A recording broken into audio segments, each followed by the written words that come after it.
Greetings, everyone. My name is Kurosh Nayeri. Thank you very much for joining me again on a new episode of my show where we like to take another look at things. By the name of the video, you probably might have guessed, this story is about Plato, and more specifically is about Plato's cave and his allegory of the Plato's cave, which is probably in philosophy known as the most famous allegory of all times. And basically, I like this story so much because once you really understand this story, which is a very simple one to wrap your head around, you'll see what's going on today in a whole different light. You'll see the exact parallels between Plato's cave and the what's going on in the current society today. It's kind of like that old saying: if you don't know your history, it's bound to happen again. Well, this isn't exactly history. This is philosophy, which I guess is a part of history. But as you can see, this kind of thing still happens over and over again. And before I go on any further, let me tell you quickly as possible what Plato's cave is all about. Plato's cave is the story of a few individuals who are chained inside of a cave. Now, they're chained in a way where they're positioned towards the end of the wall. So they can't turn their heads, they can't turn their body around to see the entrance or the exit, whatever you would call it, to see what's really out there, what's behind them.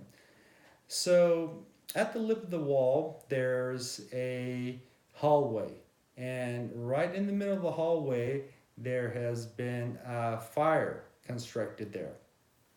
Now, mind you, that these people inside the cave have lived there inside the cave ever since they were born. So whatever they know is that are the things that they've seen on the wall, the shadows and silhouettes of the things that are illuminated from the outside.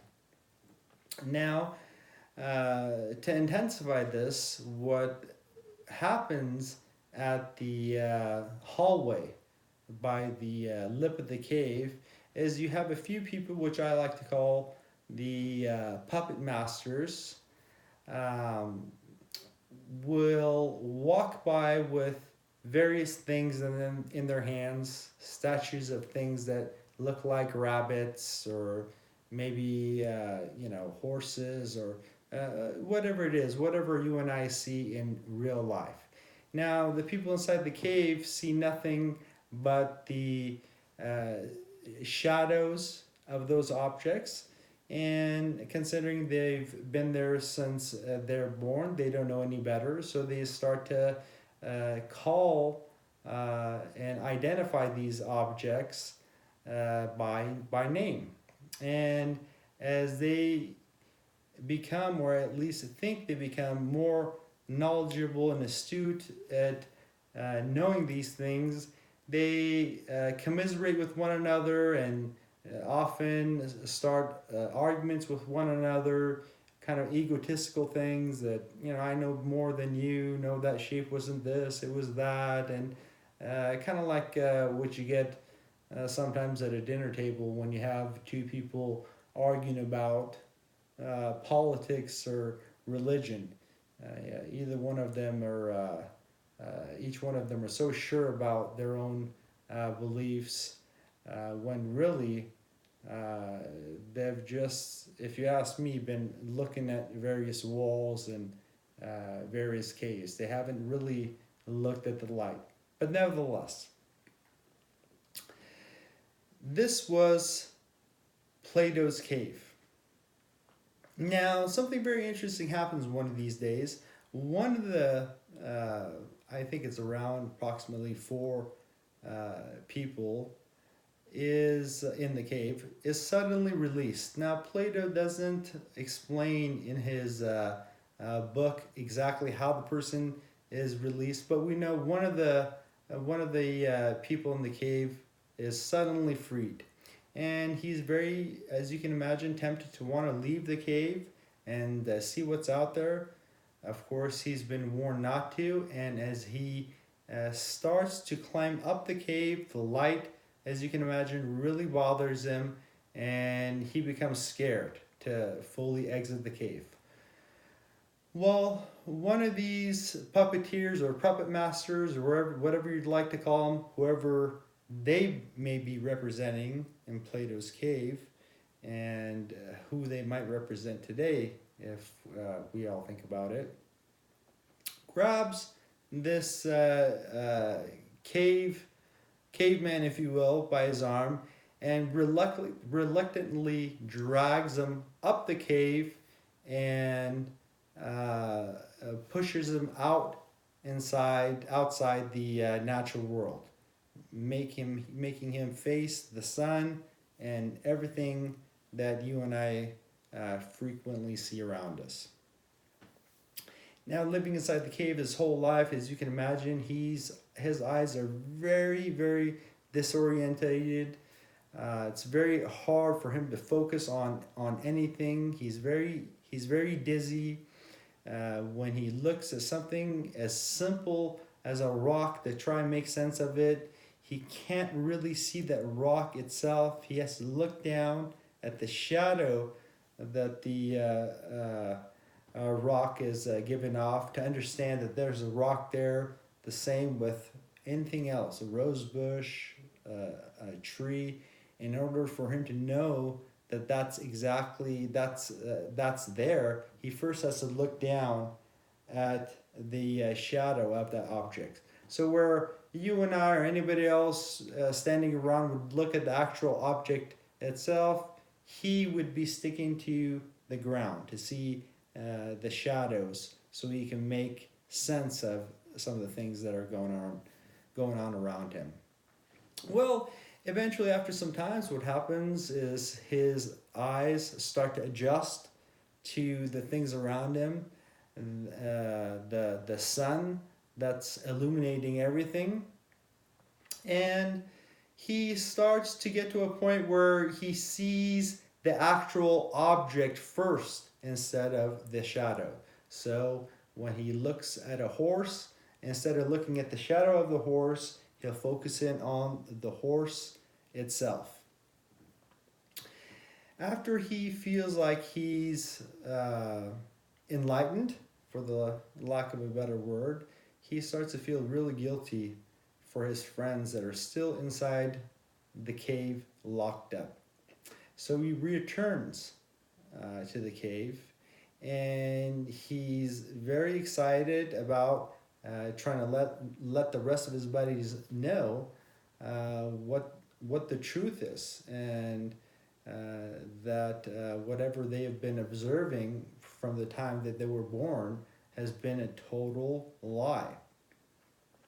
Now, one might think that the people in the cave are happy to be enlightened about the truth, but instead they resist his information vehemently and very violently, and they say things like, "Well, you shouldn't have gone out there. You went out there, and the light blinded you. It turned you into a madman. This, that, and the other." As the individual that was released from the cave continues to try to teach his fellow cave dwellers about what's really going on out there, the people in the cave are become not only interested in listening to what he's saying, not only aggravated to what he's saying, but very hostile and aggressive towards what he's saying. And eventually, as a matter of fact, as the story goes, they wind up killing this man. So, what Plato is trying to point out by this part of the story is a lot of people aren't just content with their ignorance. If somebody tries to point out their ignorance or lack of knowledge and uh, teach them something better, uh, they will become very defensive and oftentimes aggressive. I think we've all experienced that kind of a thing where we learn something either by reading a book or seeing a documentary or a certain life experience, and we want to tell a buddy of ours or a family friend or a family member, and instead of them uh, being happy that you're sharing that information with them, they will get mad at you. Uh, I imagine for different reasons. Maybe some people will think in the back of their heads, "Well, why are you telling me this? You think you know better than me?" Or, I mean, for a host of different reasons. But people will definitely get angry when you try and correct them, when you try and enlighten them on the issue. And this is exactly what Plato is basically referring to when he talks about how this Plato's cave story is so similar to a philosopher like him trying to educate the masses. After all, he saw firsthand what happens when you're trying to educate people, and there's some people who dissent, and some of the people who dissent are in powerful positions, and they wind up killing you, which is exactly what happened to his teacher, the famous Socrates. Now, there's one thing I would like to let you guys know about Socrates, something that I learned in one of my philosophy classes, which I found was fairly interesting. Socrates was not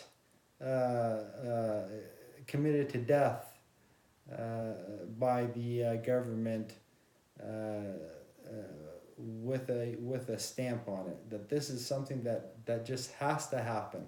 Instead, it was more posed as a alternative, or I can use the word ultimatum by the government to Socrates, saying that he needs to stop his teachings, and I believe the government was saying by his teachings and corrupting the youth, or he has to drink the hemlock poison, which will obviously kill him. So they gave him the choice, and if you ask me, I think he took the foolish choice by drinking the hemlock poison, telling the government that he's going to continue to talk about what he wants to talk about, and if he cannot live in a land where he can't say what's on his mind, he doesn't want to live at all.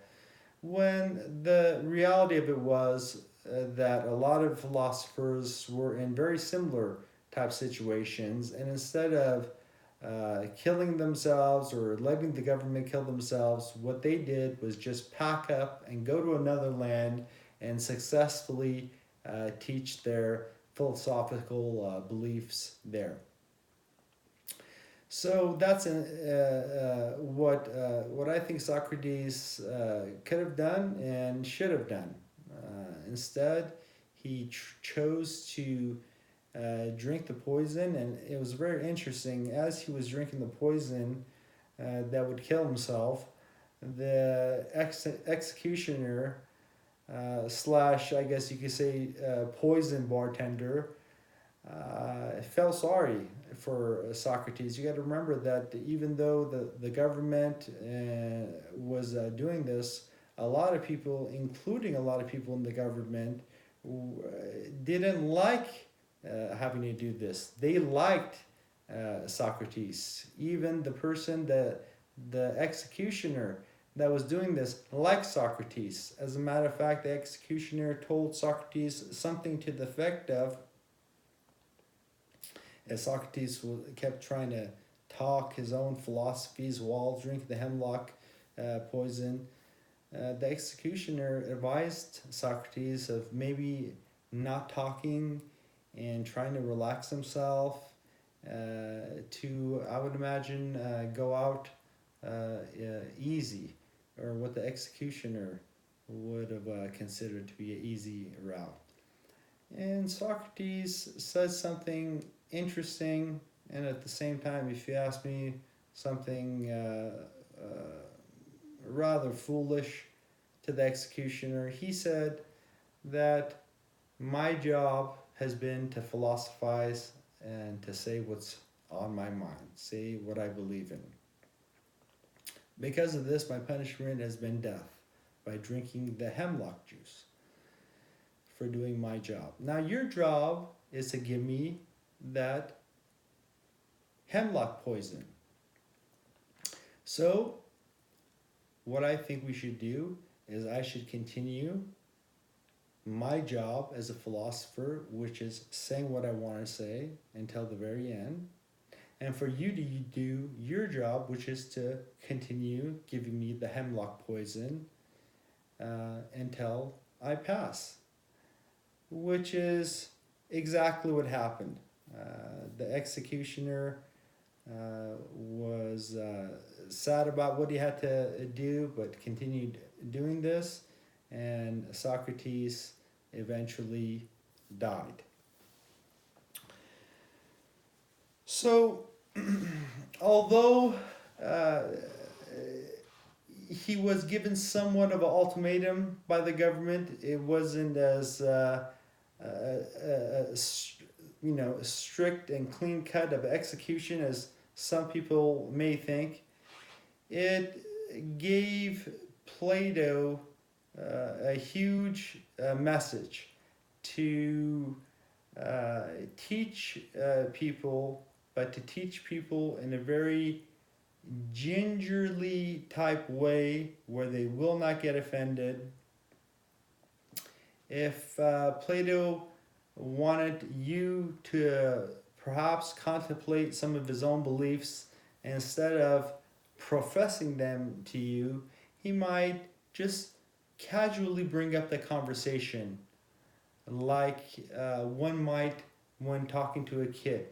When really somebody knows, you know the answer, and the child doesn't, but instead of just force feeding the truth into the child, where he may or may not understand that, you kind of talk to him about the story, and you ask him or her, well, if this happened, then what do you think about doing this? And if this happened, what would you think about doing that? Basically guiding him to the right answer by bringing up scenarios that would kind of debunk his or her original thoughts. So basically steering him or her in the right direction by just talking to that person like you're merely thinking out loud with that person. Plato was very good with that. And if I'm not mistaken, Plato was Aristotle's teacher and was able to teach Aristotle how to convey his own teachings, which a lot of them were very controversial, especially to the government, without stirring people up to the point where they wanted to come after you and kill you. But enough of me straying from this story.